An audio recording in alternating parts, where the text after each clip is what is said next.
سلامونه. د تیرې یوې میاشت د دې جنگ د مختلفو خبرونو اپډیټس او ریپورټس او فیکټس اینډ فیګرز په رڼا کې موږ دا ویلی شو چې ایران په امریکا باندې او په اسرائیل باندې ډیر زیات مضبوط ګزارونه وکړل او د هغې له وجې امریکا یو لحاظ سره په اقتصادي توګه باندې هم پوره نقصان وموم. دغه رنګه په پوځي او دفاعي لحاظ سره هم د اسرائیل زیات نقصان هم وشو او د امریکا نقصان هم وشو او ډیر زیات نقصان امریکا ته واوښتو. ایران چې کومه آرمی ده پاسداران انقلاب دا داسې سیستم سره جوړه ده دغه آرمی چې دله داسې ټریننګز داسې تربیت ورکړی شوی دی چې په دې کې صرف په دغه آرمی کې کم ټاپ آفیسرز دي یا کمانډرز دي یا جرنیلان دي یا داسې د ټاپ د لویو عهدو لرونکي کم پوځیان دي، صرف هغې نه دي پوه شوي چې هغې ته صرف تربیت ورکړی دی. لکه تاسو ته د یاده وي چې کله د یو پوځ مشر وي، جرنیل وي یا بل یو آفیسر وي، نو هغه د نورو پوځیانو په نسبت باندې ډیر زیات کوالیفاید وي، دغه سره علم، پوهه او تجربه ډیره زیاته وي. خو د ایران چې کومه آرمی ده په هغې کې که عام پوځیان دي، که ټاپ لیول کمانډرز دي یا د ایران کم آرمی چیفز دي، دغه ټولو ته یو شان ایجوکیشن، یو شان ټریننګز، یو شان تربیت او تعلیم ورکوي. نو که فرض کا د دې مقصد دپاره دې ته دا تعلیم، دا ایجوکیشن، دا ټریننګ ورکړی شوی دی چې که فرض کا کله هم د دشمن ملک د طرف نه زمونږ په آرمی باندې اټیکس کیږي، حملې پې کیږي او په هغې کې په یو وخت د آرمی ټاپ لیډرشپ چې کوم دی هغه ووژلی شي، نو چې ایټ د ټایم داسې نور په دغه آرمی کې دننه زیات لیول سره، په زیات تعداد سره آرمی آفیسرز چې کوم دي دا ټرین وي او په هغه عهدو باندې ایټ د ټایم په فوري توګه باندې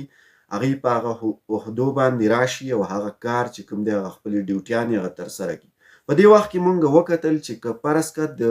دنیا په نور تاریخ کې داسې شوي وی چې کله د یو دشمن ملک د طرف نه د هغې د فوج نه داسې لوی سرلښکر، لوی شخصیات چې کوم دی هغه ټارګټ کړی شي، نو بیا په هیڅ ډول د هغې حکومت سټرکچر چې دی نو هغه مینټین نشي پاتې کېدی. خو د ایران حکومت، د ایران آرمی اوس هم ښه مستحکم ده او ښه په مضبوطه طریقې سره د امریکې خلاف دغه حکومت چې دی د هغې سټرکچر لا اوس هم برقرار دی.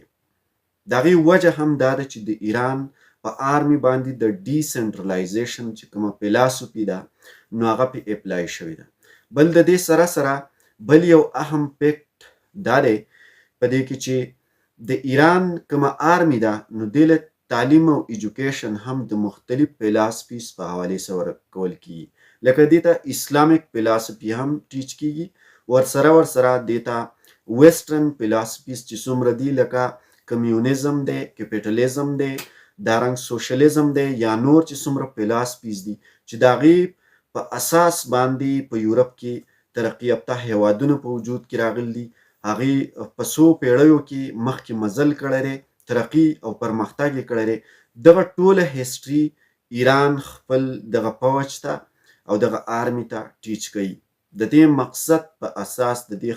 دې خاطر لپاره چې په نیکسټ ټایم کې دی په صحیح طریقه باندې لیډینګ او د دې ملک لیډرشپ یا چې کومه مشري ده هغه په صحیح معنو کې کولی شي. نو دې ته په هر لحاظ سره ټریننګ او تربیت ورکړی شوی دی. ځکه د ایران آرمی چې ده هغه ځکه دومره په اسانۍ سره هار ته، بیلات ته او ماتۍ ته یا شکست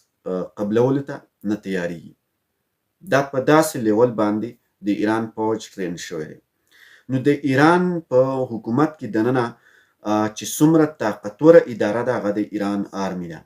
او د ایران په دغه آرمی کې چې څومره سولجرز دي، څومره پوځیان دي، څومره عسکر دي، نو هغه ټول په داسې لیول ټرین شوي دي چې هغې له شکست ورکول ډیره ناکامي د اسرائیل زه ځکه ګڼم او د امریکا چې اسرائیل به د دې نه څو کسان ولي، ځکه چې هغه خو کروڑونه او لکونه آرمی ده او تاسو ته ما وویل چې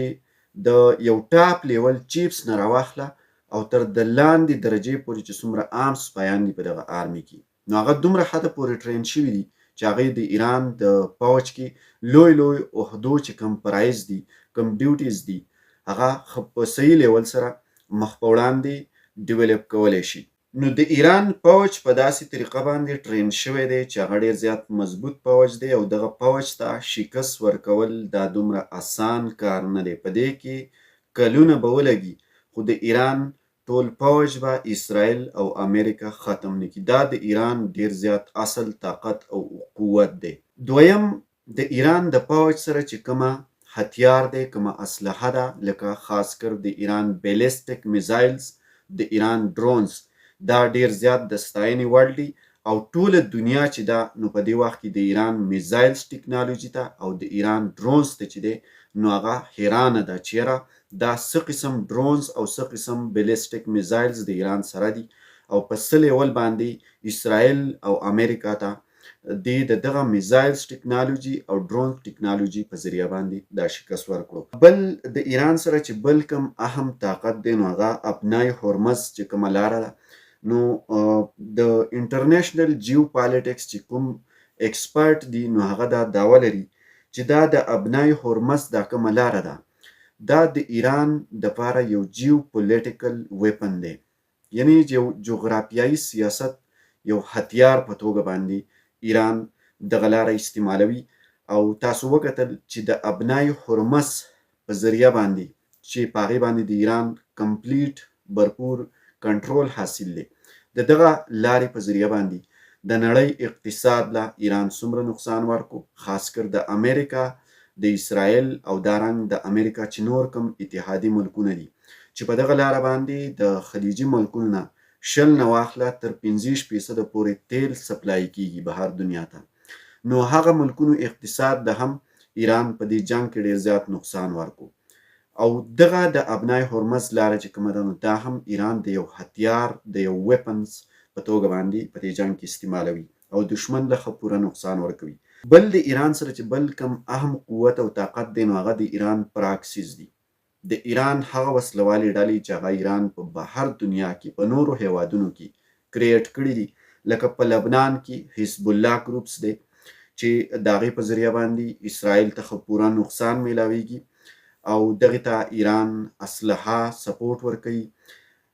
د جنگ کې هم اوس دا د اسرائیل خلاف جنگیږي، په اسرائیل اټیکس کوي، حملې پې کوي.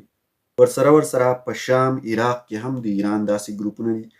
هغه هم د امریکا خلاف د اسرائیل خلاف وخت تر وخته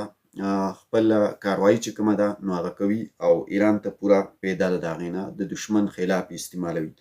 بیا په فلسطین کې حماس ګروپ چې دی هغه هم تاسو به کتل چې د تیرو 2 کالو راسې حماس خلاف اسرائیل او امریکا په شریکه جنگ وکړو، څومره نقصان د هغې وشو، څومره اقتصاد ته د هغې نقصان ورسېدو. د اعلام سپورټ او اسلحه چې کومه ده نو دا ایران ورکوي. دا د ایران دلته بل یو ګروپ دی. دغه رنګ په یمن کې حوثیان چې کوم دي نو دا هم د ایران یو فریډم فایټینګ ګروپ دی، یو وسلواله ډله ده چې د دغه نظریې تحت د ایران چې کومه نظریه ده په دغه نظریه باندې د یمن حوثیان هم د ایران سره ولاړ دي او د اسرائیل خلاف جنگیږي. بلکې اوس نیوز دا راغلی دي چې د یمن حوثیان چې کوم دي هغه میدان ته راودنګل او د ایران په سپورټ کې د اسرائیل او امریکا خلاف جنگ ته را داخل شو او د باب المندب چې کومه د سمندر 2مه لاره ده هلته کې د یمن حوثیانو په هغې باندې کنټرول او اختیار واخیستو، هغه لاره یې بنده کړه. صدر ټرمپ په دې وخت کې اوس د دې جنګ نه د وتلو کوشش کوي خو وتلی نشي، د هر طرفه راګیر دی. دغه رنګه اسرائیل ته هم ښه پوره نقصان رسېدلی دی او تاسو ته ما دغه هر څه ایکسپلین کړل. وړاندې ګورو څومره چې اوس دا ویل کېږي چې امریکا تقریبا 3.5 پوځ چې کوم دی دا د ځمکې د قبضې د حاصلولو دپاره د ایران خلاف منځني ختیځ ایریا ته تعینات کړو، راویلېږلو. خو که فرض که دا ایران ته ورننوځي نو دې ته به هم ښه پوره شکست میلاو شي، ځکه چې د ایران جغرافیه داسې جوړه ده چې د ایران د طاقت یو بله حصه ده او په دغه جغرافیه کې ځینې داسې سیمې دي، داسې علاقې دي چې د بیروني دنیا پوځ چې کوم دی هغه دلته کې خپل اپریشن چې کوم دی نو هغه په صحیح طریقه باندې نشي ترسره کولی، بلکې الټا به هغه دلته شکست خوري.